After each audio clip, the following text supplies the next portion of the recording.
Hey everybody, this is Petey from the Spinner Rack, and I just got back from the Hellboy movie. I'm not just a fan of the Guillermo del Toro movies, I'm not just a fan of the comic books, I've been a huge Hellboy fan.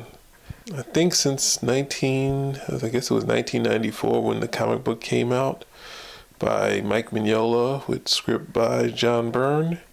And after that miniseries, Mike Mignola went on to do the, multiple miniseries plus collaborations with Duncan Fedrigo, which was on The Wild Hunt, the original comic book, and obviously, his own as a writer-artist doing many issues. But he's a longtime creator for Marvel, DC, and then ultimately he found his home in Dark Horse. One of his Mike Mignola's, strongest work before Hellboy was Bram Stoker's Dracula, which he actually worked on the film.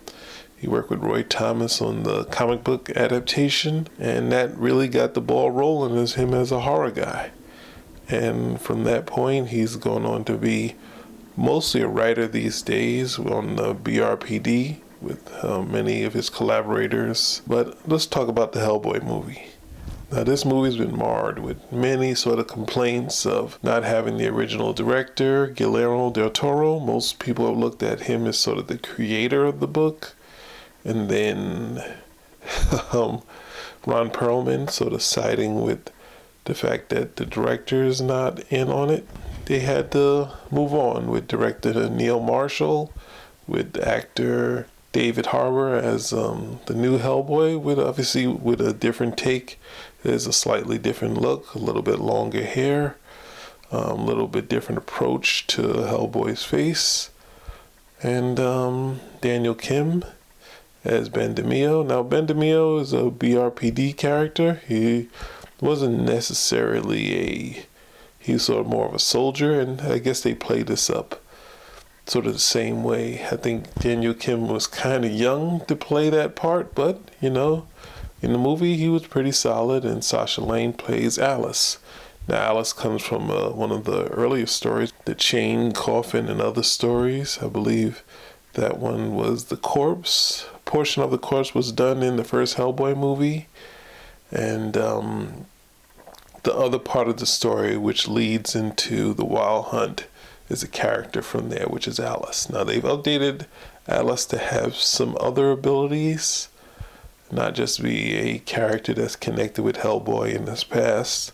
Going on to the movie, they had some issues with the casting Ben DeMio as a white actor or a British actor, and that was switched. So you have all these things that's going against it.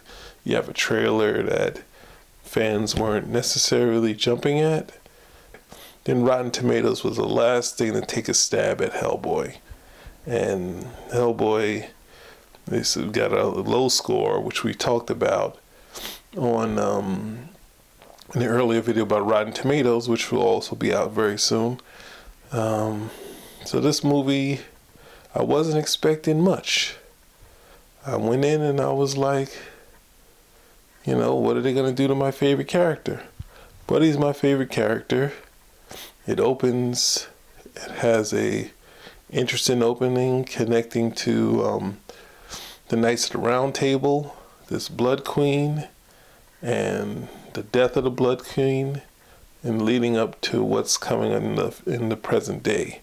And in the present day, we meet Hellboy in Mexico. It seems like it's going to spoof Hellboy in Mexico, because in this one, Hellboy's looking for his partner in the BRPD, and it turns into a wrestling match. And this was the real sell for me. But he sort of has this fight with this vampire, and it's a very visual scene that Hellboy doesn't want to do. And we basically get to see Hellboy as a classic sort of Jack Kirby tragic figure. And this movie sort of played up that aspect, which is not many. A lot of Marvel characters have some tragedy to them, but they're more jokey. And to see Hellboy sort of distraught over this fight was a very strong scene. So in this thing, they sort of play the story out the same way The Wild Hunt is. he goes back to the BRPD. He has to go meet up with the Osiris Club, which, leads to a couple jokes. Hellboy goes to Britain.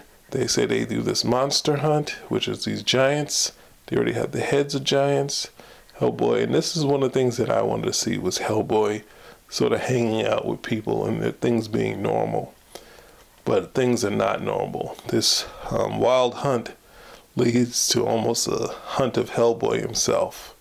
It leads to some giants. It leads to a lot of things.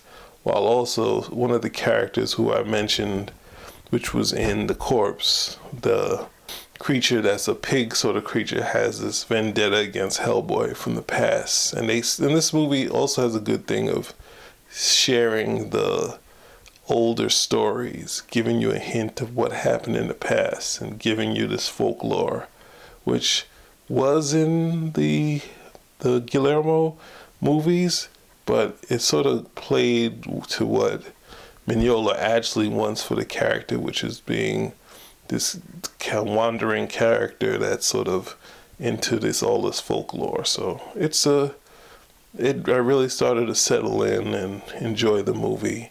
And as it moves on, the Blood Queen is sort of built back together, and it introduces that the Blood Queen, like some of the things in the comic book where Hellboy's kind of being told what he is, and he has this pull, and it's sort of different from the comic where the pull, but I think the Wild Hunt, there was that pull. So it's Hellboy's stuck between two worlds because he's being hunted. And this one, they didn't do more. The earlier movies sort of played to people having a hard time with Hellboy, and sort of that stuff that's in the X-Men where they doubt and he sort of says why. Well, this one, they ultimately just out to kill him.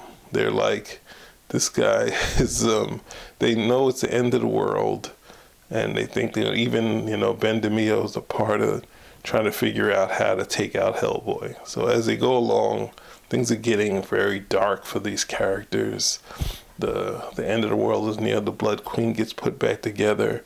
The scene from the earlier scene, she gains, because there's also ultimately a portion of her blood is stuck in the tree. Now this part is where it's like, okay, the last trailer was very graphic, and I was like, is this going to be like a blood fest? Is it going to be some sort of thing where everything goes crazy? And no, I think because the way the budget was, they sort of didn't overuse the special effects.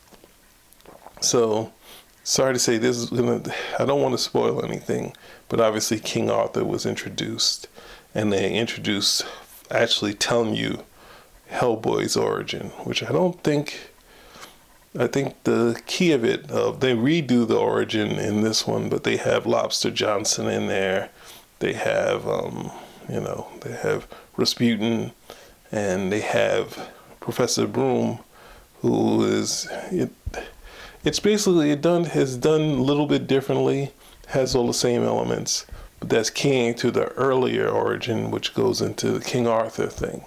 So as that portion gets brought up, and Hellboy rejects it as he rejects it in the comic books, it's a thing where you're wondering, will he turn and become, make everything go wrong and bring apart the apocalypse? Because we get to see Hellboy as Anunrama.